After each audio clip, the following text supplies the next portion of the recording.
Bueno, pues gracias a ti, Ricardo. Va. Pues nada, ha sido una vorágine de datos. Para que descanses a un minuto, voy a hacer un par de recordatorios. Les puedo decir a todos los asistentes que, como es habitual, pueden preguntarte de viva voz, pueden levantar la mano y damos paso a la ronda de preguntas. Y si no, también pueden escribirla en el chat.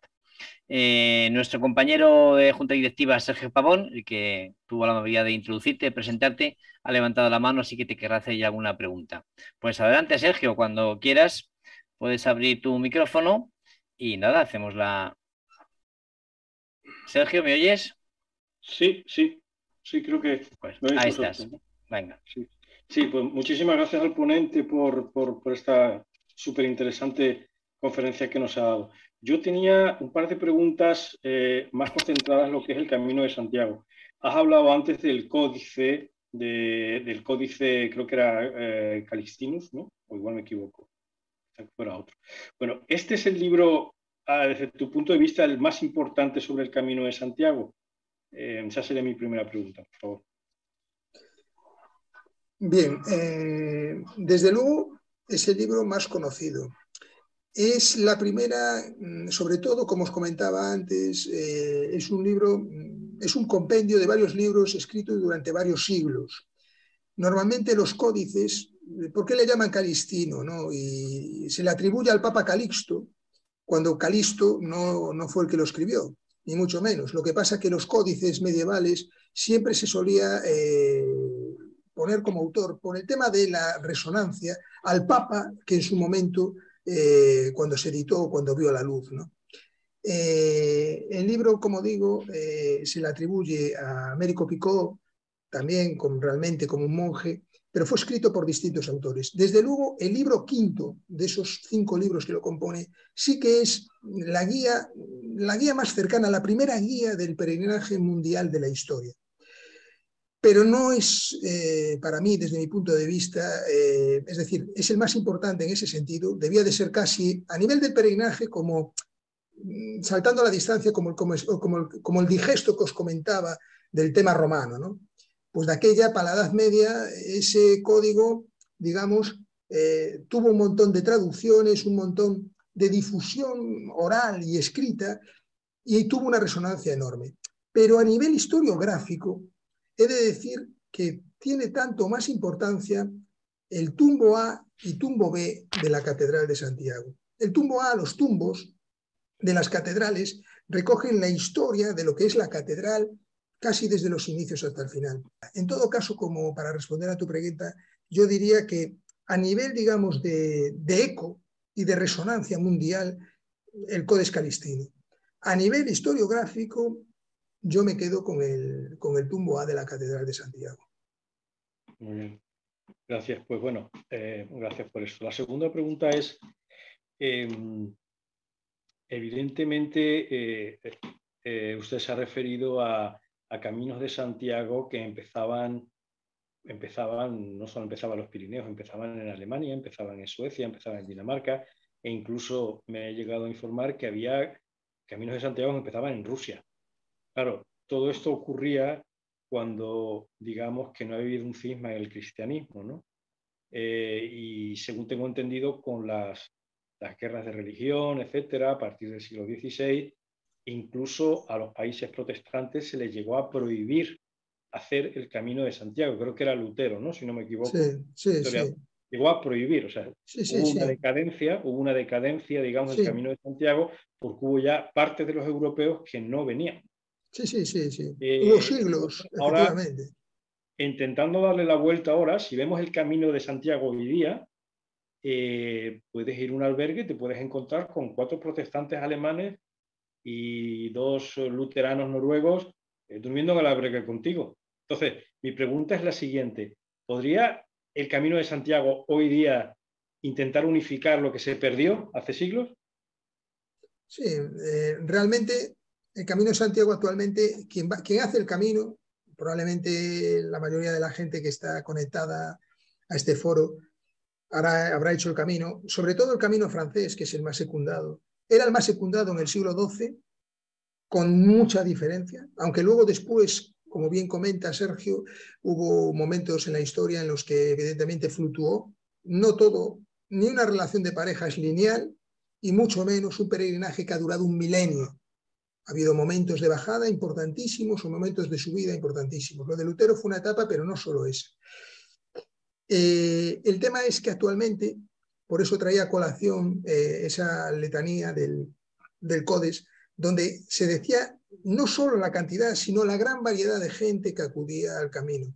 Actualmente yo creo que esas cifras se han superado, pero si las ves comparativamente, para mí tiene más importancia. Si ves por número de habitantes en su momento en el mundo, en el siglo XII y ahora, era mucho mayor la peregrinación en aquel momento. Era tan importante que sembró el recelo en los papas de la época. La peregrinación a Roma, la segunda peregrinación cristiana y la de Jerusalén, fue el recelo no solo de Lutero. Los papas en Roma trataron de intentar y bombardear en determinados siglos la peregrinación a Compostela.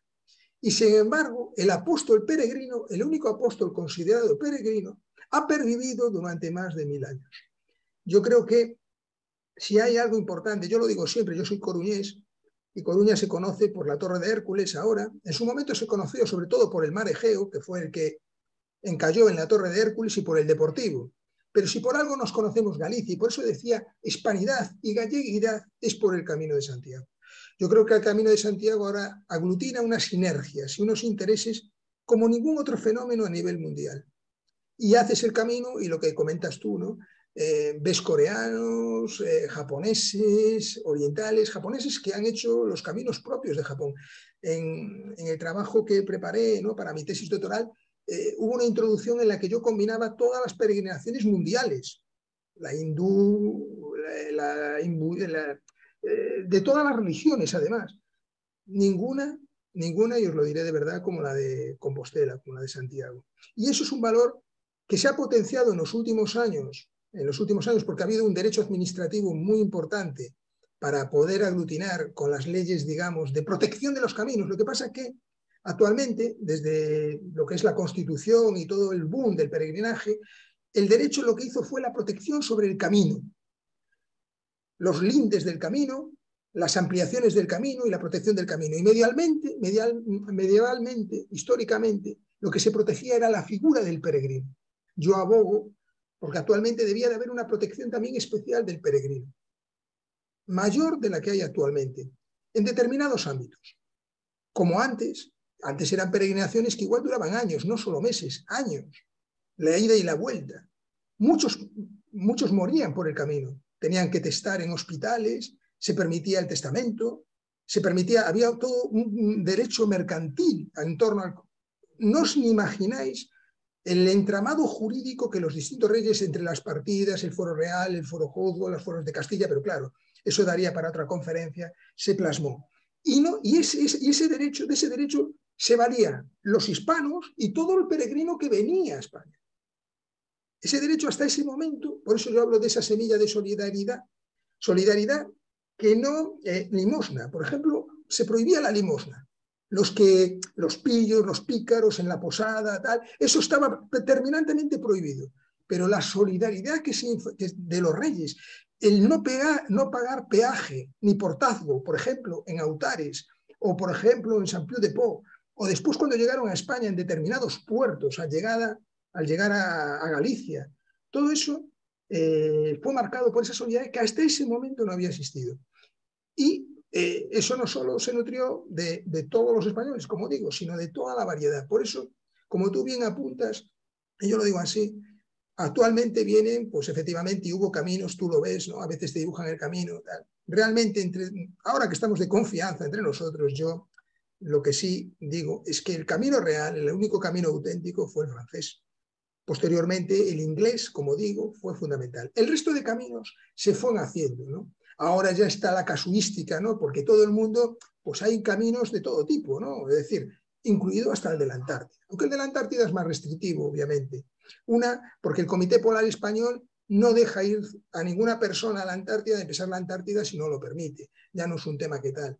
Pero hablamos de otros caminos, como por ejemplo los de la Vía de la Plata, caminos donde no estaban y ahora sí tratan de configurar. Si en la Edad Media había un misticismo en torno al descubrimiento del sepulcro por un objetivo que era evitar la invasión musulmana, la Iglesia lo vio claro, porque pedía todo el poder y tenía que insuflar eso. Por eso, con otras connotaciones, ahora mismo es un tema también muy económico. Para España es fundamental, pero para mí es un símbolo de hispanidad. La Cruz Espada de Santiago, el otro día, hace casi un mes, en el telediario, no sé qué hospital, no me acuerdo porque fue exactamente, no sé si fue en Colombia, un hospital enorme que acababa en desuso, lo querían, no sé si lo querían tirar o querían tal. Había una enorme cruz espada de Santiago en el lateral del edificio, que ocupaba las 12 plantas del edificio. Para mí, y eso lo llevó el apóstol, los tercios en su momento y tal, van abanderados con la cruz espada de Santiago.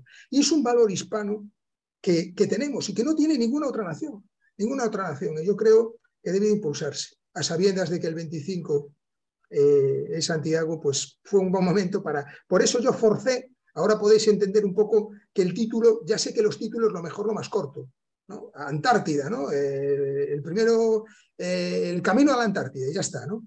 Pero yo lo quería liar con el camino, porque además tenía esa vinculación y creo que es un tema que es, por desgracia, poco conocido y lo tenemos aquí en casa, ¿no? Pues gracias, y ya por la última pregunta. Tú sabes que aquí solemos tener un público hispanoamericano. Entonces, bueno, sí que es verdad que el Camino de Santiago tiene una connotación muy europea, pero claro, estos digamos, hermanos hispanoamericanos que nos están oyendo, y te voy a pedir un poco de imaginación en la respuesta. Vamos a ver, ¿cómo podíamos hacer para que ellos se sintieran totalmente integrados en un proyecto que fue puramente europeo? ¿Tendría sentido intentar atraerlos hacia aquí, a que lo vivieran ellos? O quizás sería interesante pues intentar crear un camino de Santiago en el siglo XXI de hermandad hispanoamericana. En fin, y te vuelvo a repetir, echa imaginación en la respuesta. Gracias. Sí, sí. Bueno, más imaginación que el Camino Blanco desde la Antártida, yo creo que ya es difícil, ¿no?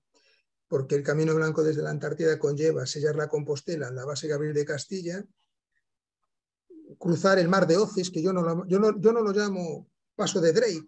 Hay que intentar yo trato de evitar los anglicismos en la medida de lo posible, cuando realmente fueron acuñados primero como españoles y luego nos andan tergiversando nuestra propia acuñación. Pues el mar de Oces, el temible mar de Oces, sellar la Compostela en Ushuaia, la zona más septentrional, luego en Buenos Aires, ¿no? Luego en Madrid, y después hacer los últimos 100 kilómetros, por ejemplo, desde la Vía de la Plata. Pues eso es un itinerario magnífico. Ese mismo itinerario se puede seguir. Yo comentaba la cantidad de ciudades que llevan en su nombre, que llevan en su título, que vienen intituladas como Santiago, ¿verdad? Pues en todas esas ciudades hay iglesias, hay capillas con el nombre de Santiago. Con lo cual, la ligación, es decir, si se creó, entre comillas, ese camino blanco, que es un poco llamativo más que otra cosa, ¿cómo no puede crearse de esa manera desde una capilla o desde una iglesia que lleve el nombre de Santiago a lomos, ¿no? Yo creo que entrelazar y hacer un camino entre las regiones hispanoamericanas fundamentalmente, pero también en México, también en la zona baja de Estados Unidos, sería un tema interesantísimo, porque al final lo que te acreditan para conseguir la Compostela, como todos bien sabéis, hacer los últimos 100 kilómetros, ¿no? Hay alguna salvedad, como desde Coruña, que se ha permitido desde hace poco, que no tiene los 70 kilómetros, hacer el camino inglés desde la iglesia de Santiago por menos distancia. Pero un camino de este tipo yo creo que sería fundamental, y ahí la labor de los embajadores españoles sería fundamental para impregnarla en la sociedad hispanoamericana. Yo creo que Marcelo en Portugal, en Argentina, y otros compañeros en distintas naciones podrían hacer las veces. Yo, desde luego, en las conferencias y cuando hablo concretamente con las academias de jurisprudencia y tal, con las que tengo contacto, participé en varias, ¿no? La de Perú, en la Academia de Perú, en Chile, en Paraguay, pues siempre tienen una afinidad total por el camino. Obviamente es gente ilustrada, pero Eso no quita, porque hay un sentido de religiosidad tanto mayor que hay el de aquí en España actualmente, con lo cual el levantar voluntades allende nuestras fronteras, pero que no son de allende nuestras fronteras, porque como dice el propio Marcelo, y lo estoy trayendo a colación mucho, pero la conferencia que dio aquí en Coruña fue muy importante, él se siente tan español como nosotros. Por lo tanto, esa idea de españolidad que tienen los propios hispanoamericanos, sumado a las propias iglesias ya consagradas y reconocidas como del apóstol Santiago, sería algo muy sencillo entrelazar determinados caminos para llegar aquí a España y concretamente a la ciudad del apóstol, la Compostela. Muchas gracias. Pues gracias a ti, Sergio. Hay varias personas más, varios usuarios que han levantado la mano, pero yo te quería hacer una pregunta, unas cuantas te voy a hacer, Ricardo. Voy a hacerte una y luego doy paso a Gabri, que es el siguiente que levantó la mano. Has hablado al principio de tu intervención de las distintas órdenes de caballería. Entiendo que por el nombre, la más importante para el camino sea la propia Orden de Santiago. Entonces quería a ver si nos comentas un poco más de la importancia de la fundación de esta orden y sobre todo, ¿por qué se tarda tanto en hacer la orden? Porque, por ejemplo, en la batalla de Clavijo, que es en el 844, según comentabas, sí, aunque había una variación de fechas, pero luego la orden, como orden propia de caballería la orden de Santiago, perdón, es en 1170, perdón. Sí. Entonces, hay una cantidad de años ahí terribles desde la batalla esa. Y luego, enlazando con esto, me acuerdo ahora, por ejemplo, de que en 1195 es la batalla de Alarcos, en la cual nos pegan una paliza a los moros, por decirlo en castizo, hasta que llega luego las navas de Tolosa. En Alarcos no participa la caballería, o sea, no sé si participa o no la Orden de Santiago. Bueno, son muchas preguntas enlazadas, pero para que nos comentes un poco más, que nos amplíes sobre la Orden sobre la Orden de Santiago, su importancia. La Orden de Santiago, en primer lugar, hay que decir que está poco estudiada. O estudiada de aquella manera, porque tampoco hay muchos indicios para poder, digamos que actuaba como una asociación, estamos en un foro de una asociación, ¿verdad? Pues poco menos que actuaba como una asociación. Tenía una reglamentación jurídica, una regla, unos estatutos, unos capítulos generales y particulares, y era una orden adelantada a su tiempo. Integraba a las mujeres, integraba a clérigos, integraba a seglares, el maestre de la orden ayudaba a todos ellos, no era necesario participar bienes.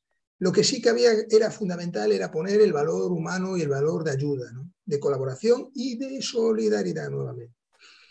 La Orden de Santiago, cuando se creó, tuvo como origen la Orden de los Fratres de Cáceres o Frailes de Cáceres, que aunque podamos pensar que era una orden de frailes, realmente era una orden también militar. En aquel momento, por eso no nos puede extrañar que el apóstol Santiago tenga esa connotación militar. Como tú bien dices, el siglo IX estamos hablando de parámetros distintos. El siglo IX estamos en el apogeo de la Reconquista. El territorio musulmán ocupado llegaba hasta Toledo. De hecho, un coronel, buen amigo mío, muy inteligente, muy historiador, me preguntaba hace poco, en Petit Comité, por qué las órdenes, sobre todo la Orden de Santiago, se centraban en la parte norte, ¿no? Es decir, ¿por qué estaban sobre todo en la parte sur y no llegaban aunque era Orden de Santiago, pero no estaba tanto en Santiago, ¿no? Y era porque, yo desde mi punto de vista creo, porque estaban conteniendo el frente musulmán hasta donde llegaban. En aquella época, en el siglo IX, con el rey Ramiro, había unas luchas intempestivas entre la iglesia toledana y la iglesia concretamente asturiana, astur-leonesa. Los astur-leoneses llegaban a acusar a los toledanos de convivencia y complicidad con el Islam y llegaba a generar un problema. Ahí es donde las órdenes tuvieron una importancia vital. Fue una confusión de intereses y de apoyo. Pero claro, esas órdenes se crearon posteriormente, no en ese momento.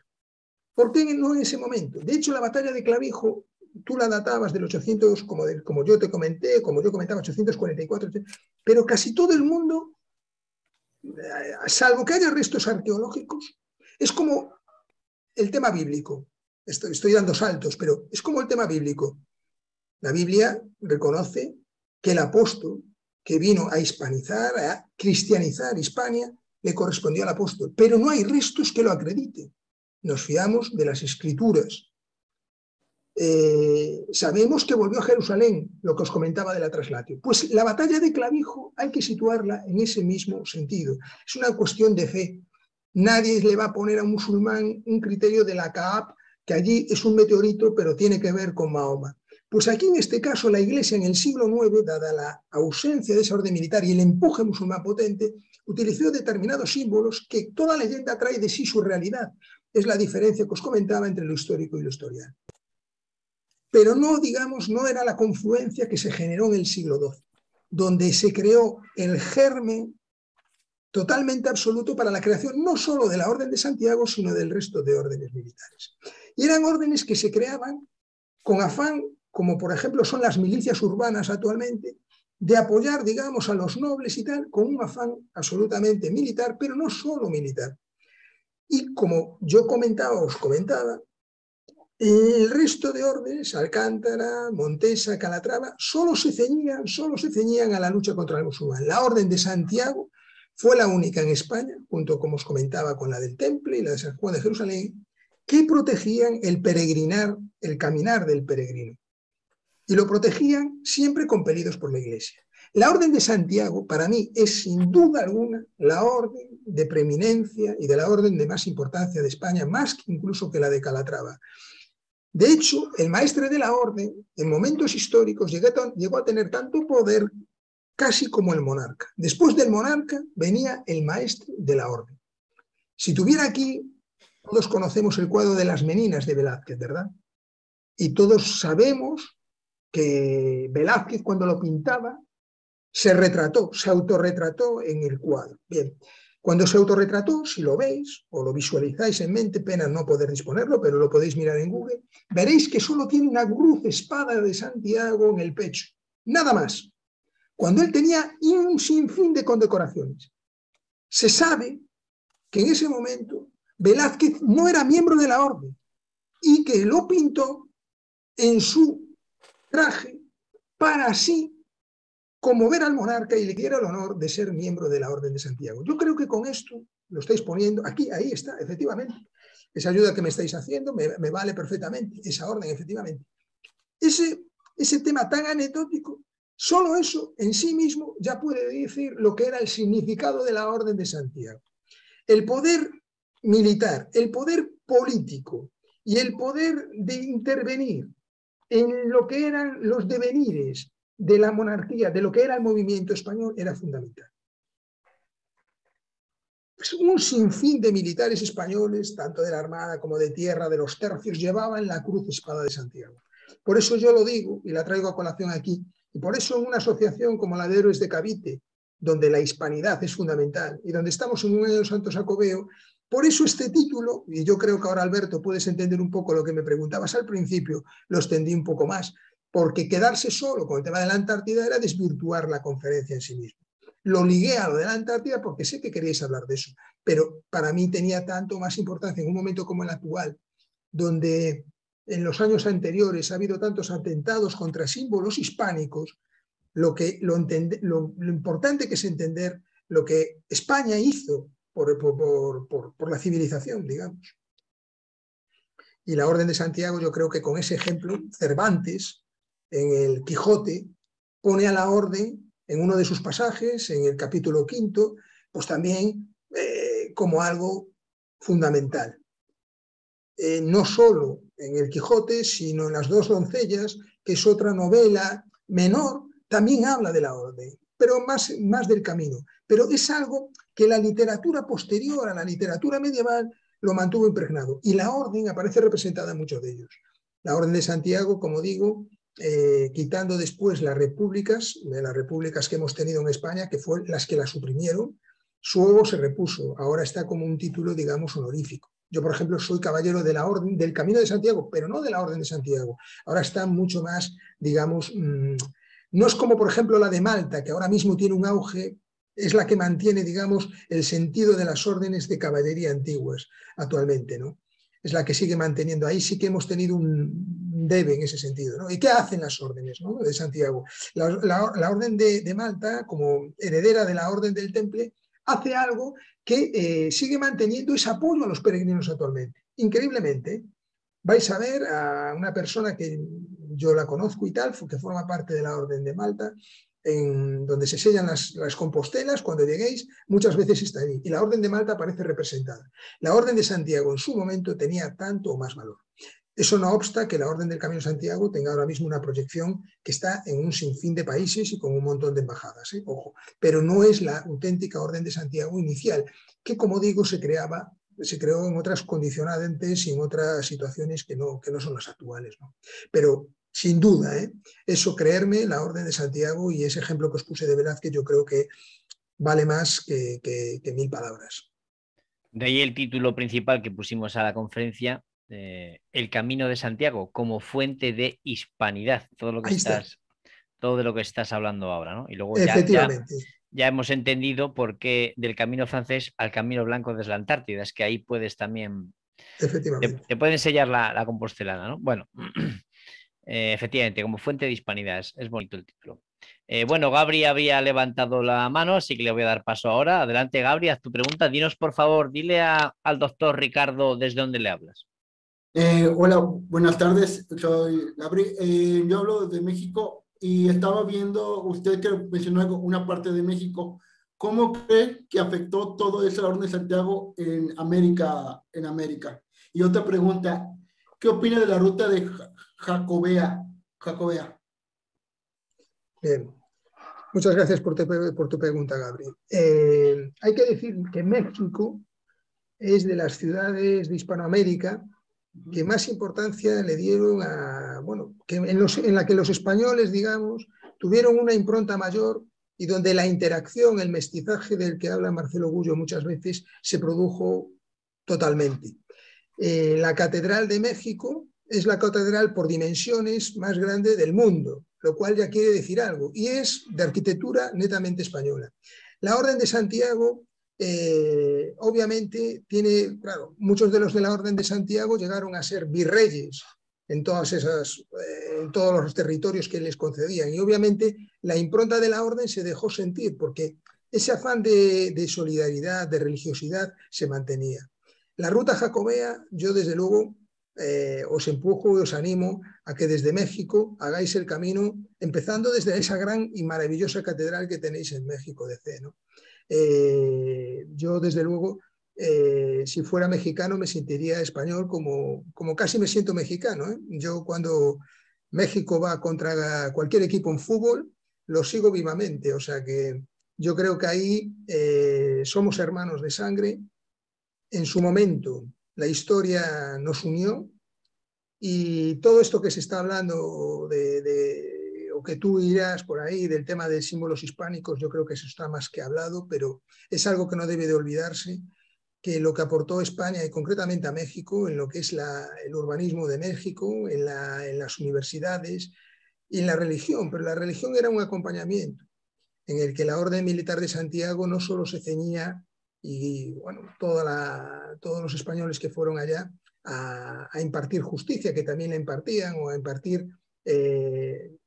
hablamos de la lucha, ¿no? Comentaba de mi exposición, no sé si lo oísteis, esa connotación cuando le llamaban, que puede llevar a error y a equívocos. Santiago mata indios, también aquí se llamaba Santiago matamoros, pero esa era una idea de reconquista, y en este caso fue una idea de proximidad a un imperio como era el azteca en su momento, o el maya en su momento, una confrontación para envalentonar a los españoles a tal. Pero ahí hubo un mestizaje, una unión, la religión se ponderó, y el Camino de Santiago y la Orden de Santiago va impresa, aunque no lo sepáis, en vuestro ADN. Con lo cual, yo creo que hacer el camino y hacerlo desde la propia catedral o desde cualquier iglesia que tenga el nombre de Santiago, que hay muchas en México, pues sería una forma maravillosa de hacer la ruta jacobea, sin duda.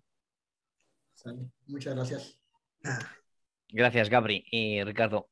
Comentamos antes de que empezara la charla, Ricardo, que antes decías incluso que muchos de los que estábamos aquí habremos hecho el camino. Yo en concreto lo he hecho. Y cuando vas haciendo el camino te encuentras con gente dispar.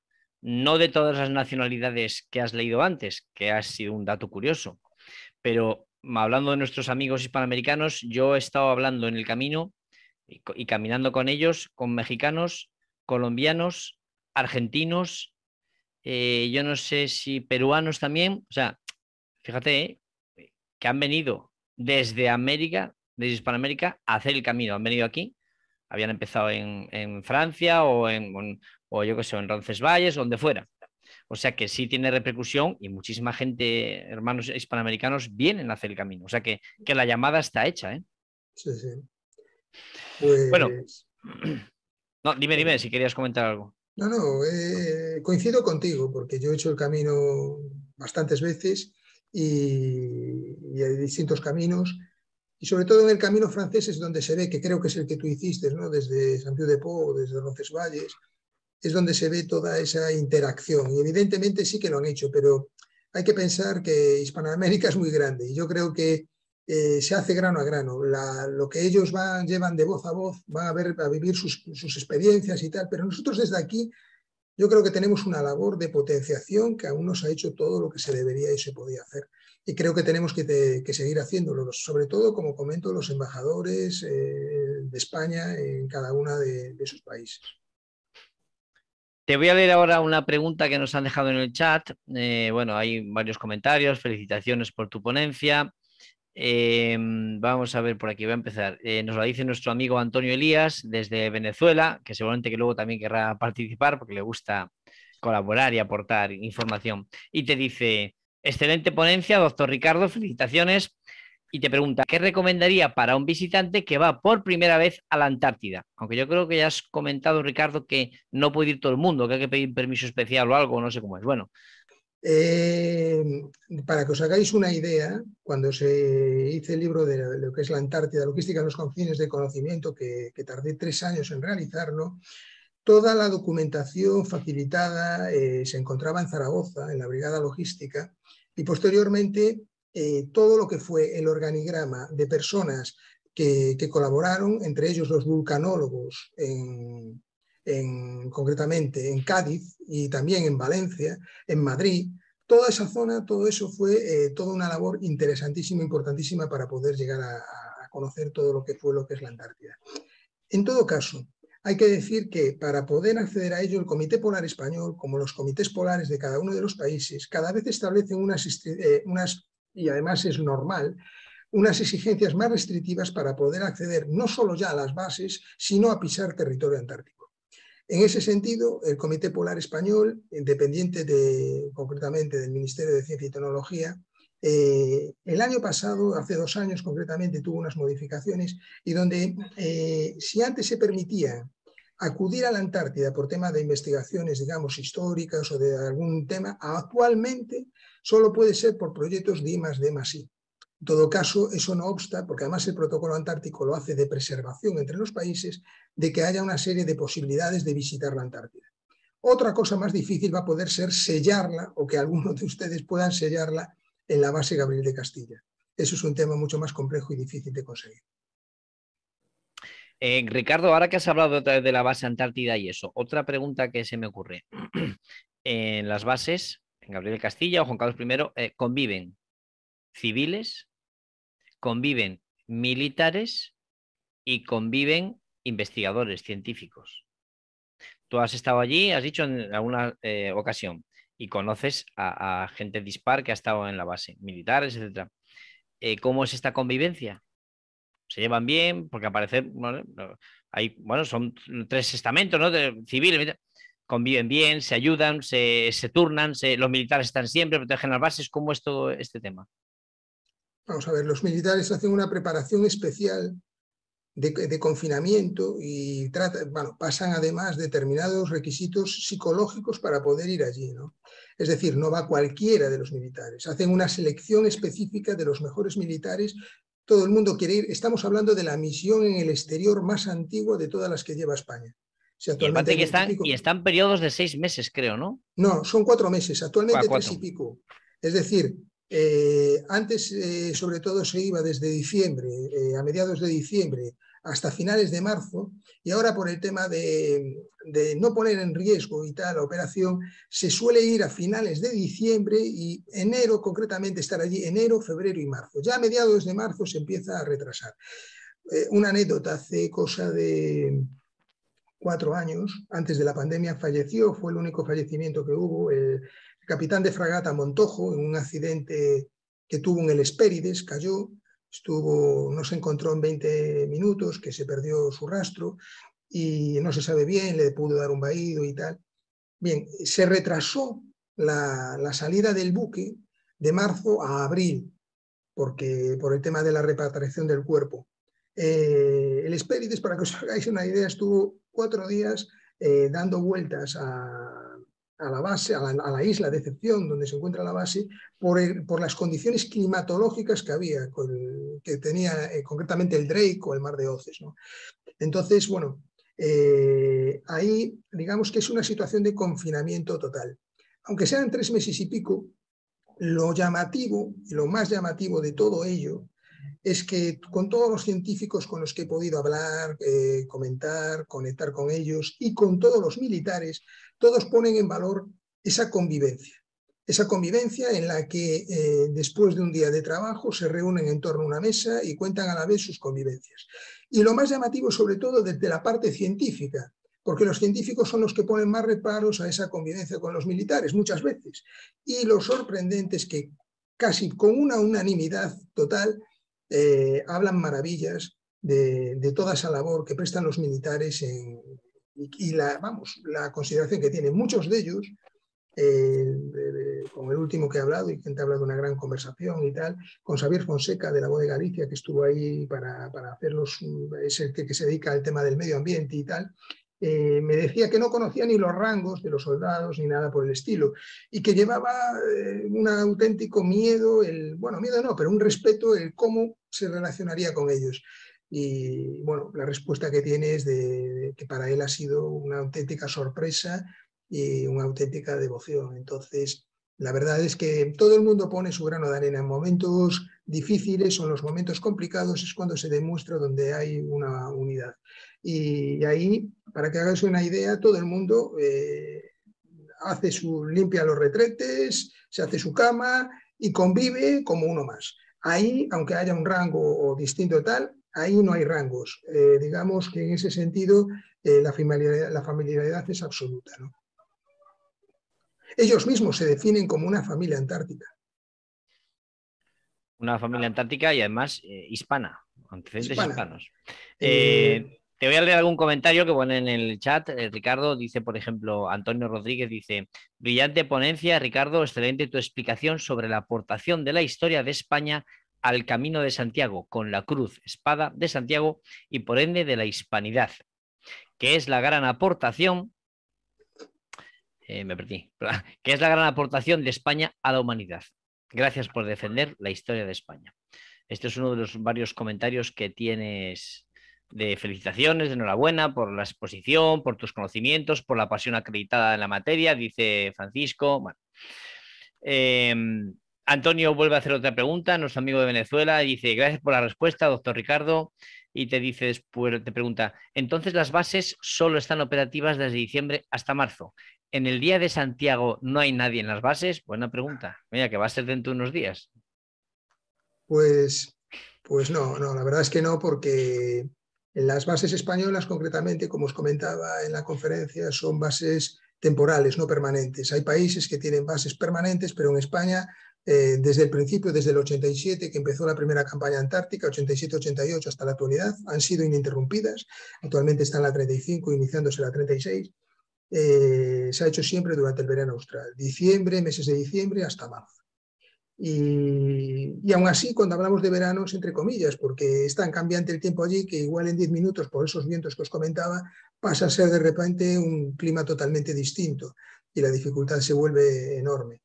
El vivir en una base permanente y sobre todo un continente, sí que hay, por lo que he hablado, sí que hay intereses determinados, sobre todo científicos, de instalarnos en el continente, ¿no? Porque realmente estamos en el archipiélago de la Shetland del Sur, que forman parte de la Antártida, pero no del continente antártico. Pero ese es un salto muy importante. No diré que es el salto como del hombre a la luna, pero sí que conllevaría un presupuesto mayor y una connotación mayor. Y una base permanente tiene el tema de que la gente tiene que estar muy preparada para estar todo el año ahí. Como os decía, la chilena llegan a operar de apéndice a todos los que van, porque no hay ningún médico allí que pueda operar. Decir que en la de España sí que va, normalmente va un coronel médico y un enfermero, ¿no? Pero claro, el instrumental médico para una operación grave, llegado el caso, pues igual no se tiene. Y el evacuar a una persona en ese momento depende de muchas circunstancias. Allí, quitando el aeropuerto de Rey Jorge, es un aeropuerto con unas condiciones muy específicas, pero desde luego en la base Gabriel de Castilla o la base Juan Carlos I en la isla de Livingston no se da el caso. Si hay un contratiempo muy grande, pues la verdad sería duro. Por eso son bases temporales, pero hacen una labor fundamental, tanto de cambio climático, de tema de tratamiento de materiales, tema de medio ambiente, tema de... se están experimentando. Yo lo llegué a definir en una entrevista que me hicieron medios de comunicación como decía que era como la Fórmula 1, es decir, como el lugar de pruebas de la Fórmula 1, de la Fórmula 1 de la ciencia. Entonces, bueno, esa situación de aislamiento, de primigenio que encuentran allí los científicos no la encuentran en ningún otro lugar. Científicos que, por ejemplo, para el tema, esa buena relación tiene que ser una buena relación total. En la base Juan Carlos I, por ejemplo, cuando se hace acompañamiento para el tema náutico, cuando los buceadores bucean para ver el cráter activo y tal, si no es por los militares, tienen que estar con las zodias rodeando para evitar que ningún animal pueda provocar algún problema con algún buceador, ¿no? Con algún científico que va o con algún compañero. ¿Y cómo lo hacen, Ricardo? Porque dices que los militares van sin armas. Los militares van sin armas, pero lo que lo hacen es, obviamente, asustan al animal. Al estar rodeando a la persona con las Zodiacs, con los motores, ningún animal se suele aproximar. Tengo conocimiento, no fue en la Española ni fue en esa base, de que solo hay un caso constatado de que un animal, digamos, haya provocado un problema a un buceador, ¿no? Que fue que lo llevó al fondo del mar y obviamente murió, ¿no?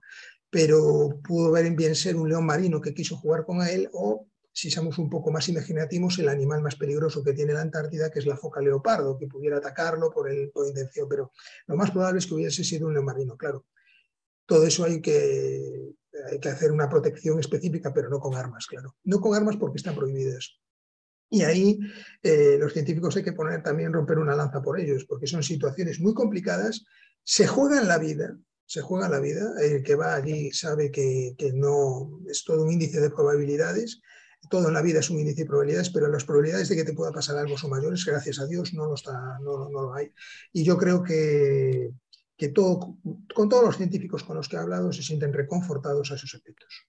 Me voy a dar paso ahora a Ramón Guillermo, que también tiene levantado la mano y te va a hablar. Adelante, Ramón. Buenas tardes, José Ricardo, y demás compañeros. Mire, vamos a ver. Hace unos años estuve también en alguna conferencia así algo parecido a esto de aquí, de lo que estuvimos hablando. Entonces, hablaban de que se estaba haciendo un mapa de los caminos de Santiago a nivel de Europa. Y yo creo recordar, ahora también estuve mirando algo ahí en internet y así aparecen ahí algunos mapas de Europa con los caminos de Santiago, pues a modo de raíz, que es como decías tú, que es el cordón umbilical de Europa. Bien, entonces ahora son dos preguntas. Una es en torno al camino de Santiago desde la Antártida, que dices allí que ya se puede enseñar. No sé si hubo alguna expedición, es decir, que aprovechando el viaje del Hespérides hubiese sido algo muy vistoso, o sea, que muy televisivo. O sea, si llega el Hespérides de vuelta sellando con cada uno de los tripulantes, sellando la Compostela en la Antártida, en la base Juan de Castilla, Gabriel de Castilla. Entonces, llegando a algún puerto de donde sea, algún puerto de Coruña o Vigo o el que sea, y después yendo ahí hasta Santiago, eso hubiese sido algo muy vistoso y ya quedaría, digamos, afianzado un camino de Santiago desde la Antártida, ¿no? El Camino Blanco, Camino de Santiago desde la Antártida. Entonces, la primera pregunta es, ¿se hizo algo de esto o no se hizo algo de esto? digamos, aprovechando el Hespérides o alguno de estos. Es decir, que ya hay constancia de que alguien haya sellado su Compostela en la Antártida y que haya hecho el Camino de Santiago. Esa es la primera pregunta. Pues te agradezco las preguntas o la pregunta. Con relación al camino, lo que comentaba inicialmente durante mi exposición, para mí el camino real, cuando digo real, connotación real, porque era instado desde los monarcas, desde la monarquía, es el camino francés. El camino inglés también, y luego todos los otros caminos que se fueron dando son caminos de Santiago, porque obviamente no es un camino cerrado, y si se abren caminos y la Iglesia, concretamente el obispado, lo reconoce, pues son caminos perfectamente reconocidos. El camino desde la Antártida está reconocido. Lo que ocurre es que obviamente esas dificultades de las que comentamos, obviamente no lo puede hacer cualquiera. Sí que se hizo, y lo hizo concretamente cuando, no voy a dar nombres, pero el comandante de la base pertenecía a la Brilat, fue el principio, digamos, uno de los que más lo movió, y posteriormente se hicieron algunas otras en las que se llegó, e incluso creo que se sacó en el telediario, de cómo llegaban después a Compostela, a sellar la Compostela. Es decir, lo que os comento se señalaba de esa manera, ¿no? En el Hespérides, efectivamente, de hecho, se llegaron a acuñar como los pingüino peregrinos, o algo así, quiero decir, porque eran como pingüinos y tal, que iban tal, de esa manera que tú dices, pues un poco si realmente iban en el Hespérides. Y efectivamente, sí que fueron en el Hespérides, sí que llegaron a España y sí que la sellaron, en más de una de las campañas. Pero claro, no es algo tan fácil como hacer para que cualquier otro terrestre lo pueda llevar a cabo, ¿no? Aparte que las distancias son enormes, ¿no? Bien, y ya la segunda pregunta tiene también algo que ver con esto. Entonces, lo mismo que se hizo un mapa de Caminos de Santiago, pero no es que digamos que sean autorizados por el obispado, no, digamos Caminos de Santiago donde hay constancia histórica que en el siglo no sé cuánto, bueno, pues ya alguien hizo desde tal sitio que ya viajó. Entonces, que son ya trazados, están trazados los caminos que históricamente se hicieron, ¿no? Bueno, entonces ahora, enlazándolo con esto, pregunto yo, primero pregunto si hay algo similar referido a la hispanidad, a Hispanoamérica. Bueno, yo no lo conozco, o sea, supongo que no, pero no lo sé. Pero si no lo hay, quizás esto hubiese sido también algo interesante, digamos, desde el punto de vista de lo que defendemos desde la sociedad esta de héroes de Cavite, es decir, que se podría hacer una especie de mapas de Camino de Santiago desde la hispanidad o desde Hispanoamérica, que tendría su parte terrestre, digamos, por ejemplo, imaginando hasta el que empieza desde no sé dónde, algún peregrino que lo haga desde no sé dónde, por ejemplo, hasta Buenos Aires, de Buenos Aires que vaya vía marítima o vía aérea hasta no sé qué, hasta el aeropuerto de Alvedro, por ejemplo, y aquí es donde estoy yo en Coruña, ¿no? Y desde Coruña, pues que vaya a Santiago. Ahí ya pasaríamos de los 100 kilómetros estos que se exigen, ¿no? Bueno, entonces, resumen, ¿existe o ves viable que se haga un mapa de caminos de Santiago de la hispanidad? Por ejemplo, también se pueden ampliar para que no sean de la hispanidad también, ¿no? Desde yo qué sé, desde Groenlandia, ¿no? Pero bueno, ya acotándonos a lo que estamos hablando ahora del tema de la hispanidad. O sea, desde Cuba, desde Buenos Aires, en fin, desde Montevideo, desde donde sea, ¿no? Bien, digamos, para un reconocimiento, Camino de Santiago puede existir, porque tú si sellas la Compostela en cualquier otro lugar, pero donde haya una iglesia y sea religioso, cuando llegues a Santiago, la Compostela te va a acreditar desde donde tú lo has sellado, ¿no? Otra cosa es que sea un Camino de Santiago reconocido por la Iglesia. Para eso tiene, como tú decías y como yo también comenté, tiene que haber una constatación histórica de que por ahí pasó algún peregrino. Como os comentaba en el portugués, Adele Roucault, una historiadora, comentaba eso, que en el siglo IX sí que está acreditado y se constata la existencia de un peregrino que peregrinó, y el camino portugués existe, ¿verdad? En este caso, en Hispanoamérica, es más complicado porque yo os comentaba la gran vorágine de peregrinación medieval que hubo, que después se redujo pues, en la post-Edad Media, que después volvió a subir en determinados siglos, pero es verdad que desde América no hubo esa potenciación como puede haber ahora. El realizar un camino desde allá o que se pueda constatar con el tiempo se podría conseguir siempre que la Iglesia lo acredite. Aquí desde Coruña, y tú estás en Coruña, se luchó mucho para acreditar, para que entregaran la Compostela, no siendo los 100 kilómetros que te exige. Pues eso se consiguió después de muchos intentos, de muchas de la Diputación, de intereses, porque realmente son intereses, ¿no? Es como, por ejemplo, a los alumnos cuando les daban créditos, ¿no? O les dan créditos por hacer un curso, pues esto es lo mismo. Si te dan la Compostela, yo creo que te sientes uno más reconocido, ¿no? Para poder colgarla o para poder decir que la has tenido, ¿no? Pero claro, no se la dan a todo el mundo, ni tampoco, porque también hay que ser restrictivo. La Iglesia trata de ser muy restrictiva en ese sentido. Ahora, es lo que le comentaba al compañero mexicano y lo que te comento a ti. Es decir, yo creo que debe haber una potenciación, pues de la misma manera que hay el camino español, desde todo lo que es la zona del milanesado, ¿verdad?, hasta Flandes, y eso existe, incluso hay una asociación específica que lleva ese tema, pues ¿por qué no? ¿Por qué no hacerlo con toda la ligación que tenemos con Hispanoamérica en los distintos sitios? Yo, desde luego, abogo y lo promulgo. Para mí es un acercamiento y una relación que tenemos con ellos. Bien, es verdad que ya de un tiempo a esta parte Hispanoamérica, digamos, está con nosotros, ¿no? Es decir, nunca ha habido tantos hermanos hispanoamericanos en nuestra tierra como actualmente, ¿no? Entonces yo creo que ese camino que están haciendo ya lo están haciendo para ver a sus familiares y para pues lo tienen muy fácil, al menos ellos mismos, de hacerlo de por su cuenta. Lo comentaba antes Alberto, ¿no?, de que en el camino francés ya vio a muchos, ¿no?, que lo hacían de motu propio y tal. La verdad es que los cristianos hispanoamericanos sienten la religión como muy de cerca, ¿no? El Papa por eso siempre visita Hispanoamérica. Entonces yo no veo el por qué no intentar potenciar eso. Ahora, crear una red específica, ya la red que se crea, ya la europea, ¿no?, histórica, ya es, sí que hay una relación de caminos, son un montón de arterias, ¿no?, porque son caminos, rutas, pequeñas rutas, senderos, que están reconocidos, otros no, pero que se están generando. Algunos de ellos reconocidos por la Iglesia y otros no. Con lo cual, ¿por qué no hacerlo también desde Hispanoamérica? Muy bien, muchas gracias. Gracias, Ramón.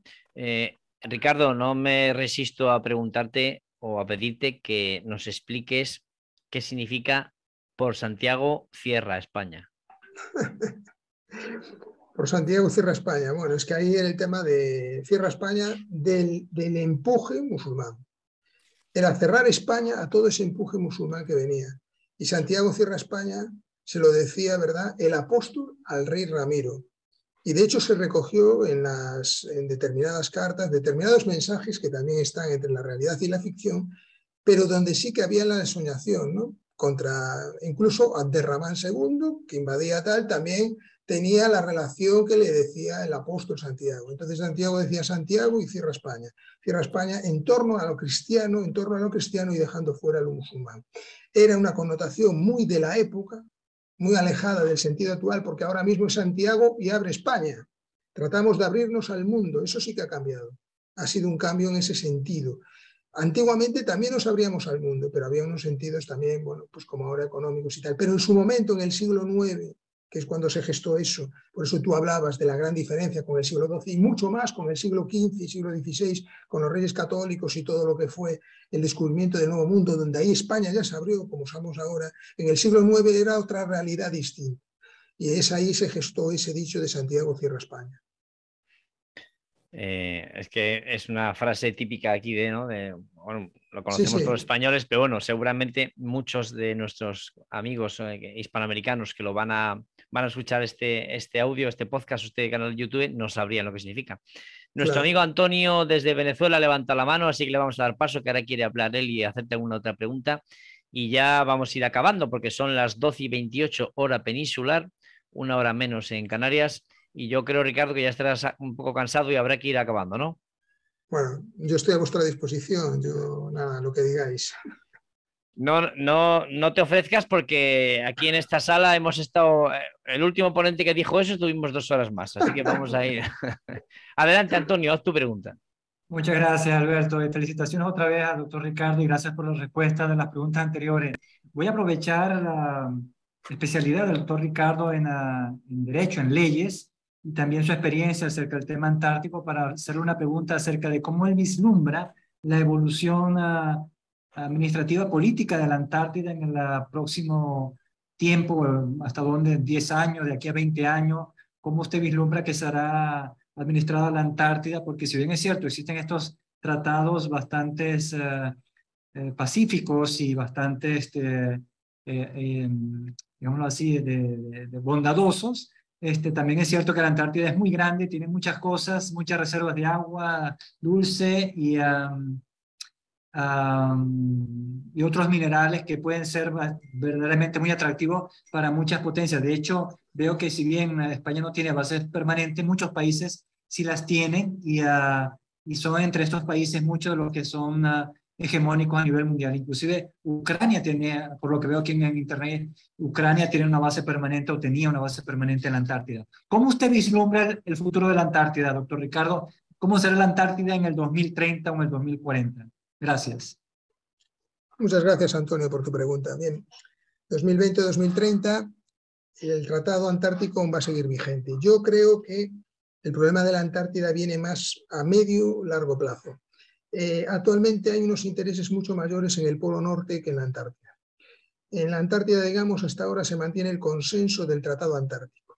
Un tratado, digamos, de no agresión y donde se ha dejado aparte los intereses expansionistas de las posibles naciones con intereses en la zona. Y hasta ahora eso se está respetando. No se puede acceder con armas. Es todo país que quiera se puede sumar en favor de la ciencia, siempre poniendo tal. Los que ya están, ya lo están haciendo. Y hasta ahora, quitando el tema de las Malvinas en su momento, que estaba cercana a la Antártida y ahí ya se vio un problema ahí entre Argentina y tal, pero no derivado de la Antártida, pero sí que podía traer a colación posteriormente también los derechos sobre eso, también había un trasfondo ahí de ese tema.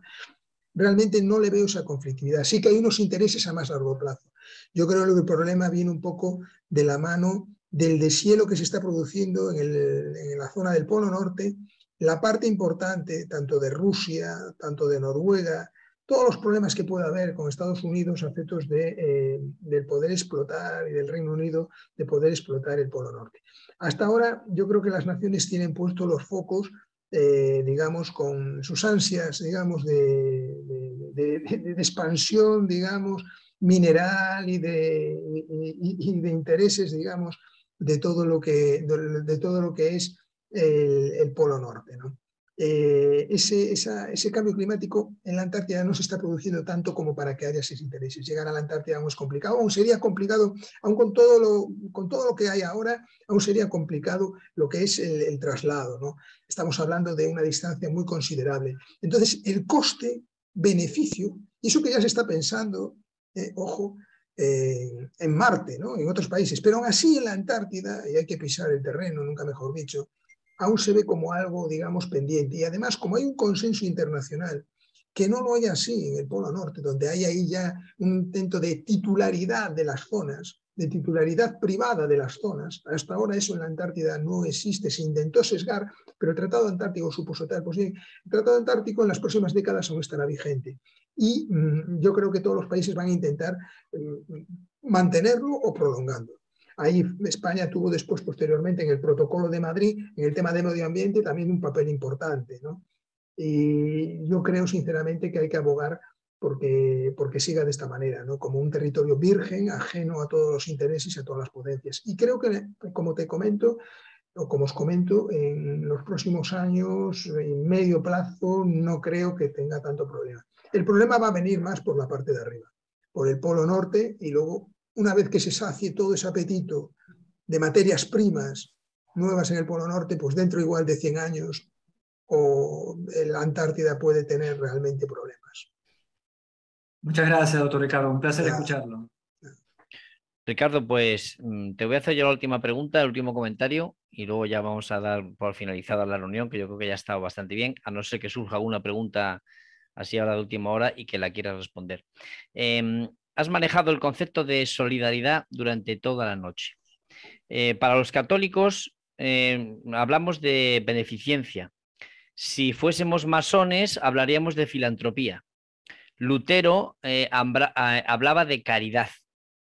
Este concepto que metes tú ahora de solidaridad, ¿se podía atribuir exclusivamente al Camino de Santiago? Lo daban los reyes, porque y te quiero enlazar esto que te he comentado ya que eres experto en leyes, doctor. Vamos a ver, es que me parece increíble, inaudito, que el Alfonso X el Sabio, por ejemplo, pusiera en sus partidas, como has nombrado, una protección específica para el peregrino. Lo que me parece inaudito es que en el siglo XIII, siglo XII, bueno, siglo XIII, hubiera una protección de tal calibre cuando todos tenemos pensamiento de que la época medieval era atrasado todo, súper peligroso, no había ley. Y en España había esa protección terrible, pero con un derecho. O sea, es que esto yo creo que no hay un hito igual en la historia, como otros tantos que tenemos. No sé si nos puedes comentar algo más desde tu experiencia como experto en derecho.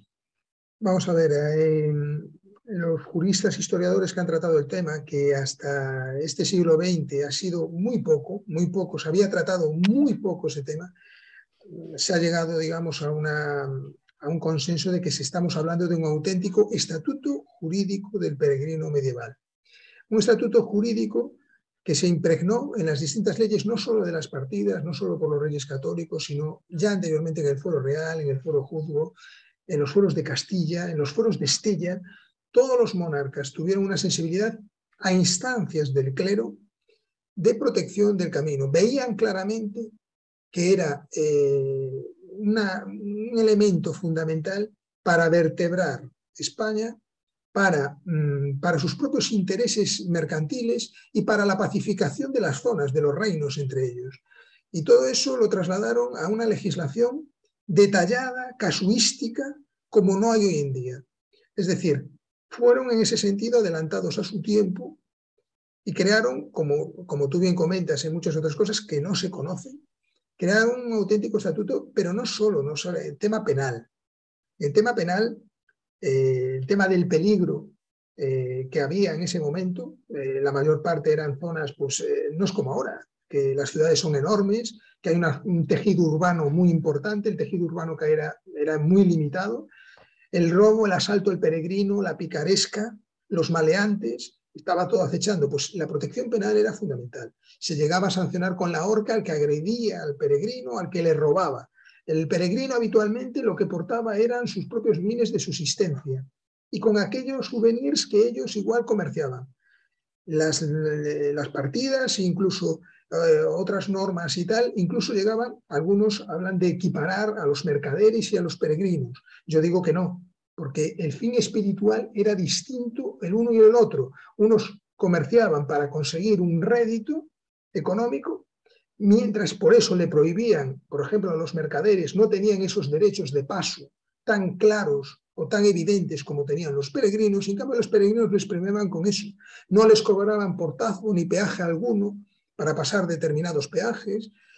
Había un tema de una legislación del testamento, tanto la vintestato, sin testar, como el testamento propiamente escrito. Primero, en los primeros testamentos que dan, se le dejaba, claro, por muchos peregrinos venían tal, al hospedaje, al hospedero de la posada, que le hospedaba, le quedaban los bienes, normalmente a él. Posteriormente, esa legislación fue avanzando, incluso hubo una evolución en esos siglos medievales, y se le dejaban a los que se le acompañaban o incluso a los bienes, y cuando no, a las obras de piedad. Imaginaros esa legislación hoy en día. Es una legislación, como bien dices, implementada, desarrollada. Os estoy poniendo algunos ejemplos, pero se legislaba la fianza, la prenda, se legislaba todo lo que es un ámbito no solo mercantil, sino también financiero, derecho internacional propio. El ius gentium, el derecho de gentes, que hasta ese momento venía del derecho romano, entendido en un sentido distinto, España lo dio con ese sentido de derecho de gentes, pero desde la primacía, en ese sentido de esa semilla de la solidaridad que yo, desde mi punto de vista, no se veía en otros anteriores. El término peregrino viene del latín peregrini, que procede del derecho romano, pero el derecho romano inicial utilizaba ese término como los extranjeros, no le calificaban como peregrinos. Eso fue posteriormente el avance de las normas cuando empezaron ya a considerarse como peregrinos. En España recogieron ese término, pero ya como peregrinos actuales. Y yo creo que en ese sentido, porque en Roma, ¿no? Es decir, otros países utilizaron, o bueno, digamos, hacen uso de sus apóstoles de alguna manera distinta. Nosotros en España tenemos la gran suerte de tener el apóstol peregrino por antonomasia. Y aquí en Galicia mucho más. Por eso yo decía el término galleguidad, que no existe, unido, para mí es lo mismo, al de españolidad. Pero desde luego es una riqueza que tenemos y que poco conocida en muchos de los casos. Yo por eso, cuando Jesús me comentaba de dar la conferencia, yo le dije, claro, me incidía en la Antártida, pero estamos en Año Santo Jacobeo, punto 1. Estamos en momentos para hablar de la hispanidad. En la Antártida podemos hablar de hispanidad, pero algo como el Camino de Santiago, no hay más hispano que eso, desde mi punto de vista. Todo esto que has comentado ahora de este derecho y estas partidas, esta legislación tan exhaustiva que había, Sí, claro, totalmente. por algo luego desembocamos en la Escuela de Salamanca, que son los fundadores del derecho internacional y toda esta legislación. Era un derecho eclesiástico, había un derecho, además de todas las materias como las que hay actualmente, prácticamente de todas las ramas del derecho se daban en ese momento. En todo y ese derecho fue el que se trasladó, esa solidaridad se mantuvo en el Nuevo Mundo y hasta Filipinas, hasta donde llegaron, con esa integración y con el derecho del indígena, cosa que ni Inglaterra, ni los anglófonos, ni los francófonos hicieron en ninguno de ese reconocimiento al otro, solo se produjo con la civilización española y algo con la romana. Pues dicho queda, y no podías haber acabado, Ricardo, de mejor forma.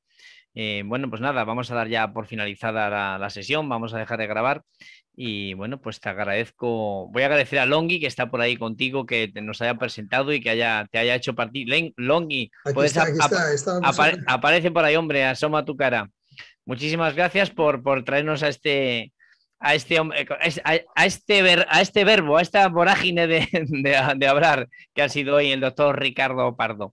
Le recuerdo a todos ustedes que pueden comprar sus libros, más de 30 libros, ponen José Ricardo Pardo Gato en Google y salen todos sus libros. Alberto, si me permites, con relación a lo del libro, mis libros jurídicos, que son 23, tengo los derechos de autor. El resto de libros, que son 7 y que los hago por el tema de la hispanidad, he cedido los derechos de autor al Ministerio de Defensa. Bueno, pues dicho queda. O sea que si los compran, ningún euro va para mí. Muy bien. Así todos lo recomendaremos, que te busquen, que compren tus libros, que miren todo tu repertorio. Y bueno, pues desde la Asociación Héroes de Cavite, Ricardo, pues muchísimas gracias por estar esta noche con nosotros, por hacernos partícipes de tus conocimientos y nada, quedas emplazado a lo mejor para una segunda ocasión y una tercera, quién sabe, para ahondar en el camino, un tema muy interesante y poco conocido seguramente en ámbitos así históricos de la hispanidad. Pues muchas gracias a vosotros y a todos los que me habéis escuchado.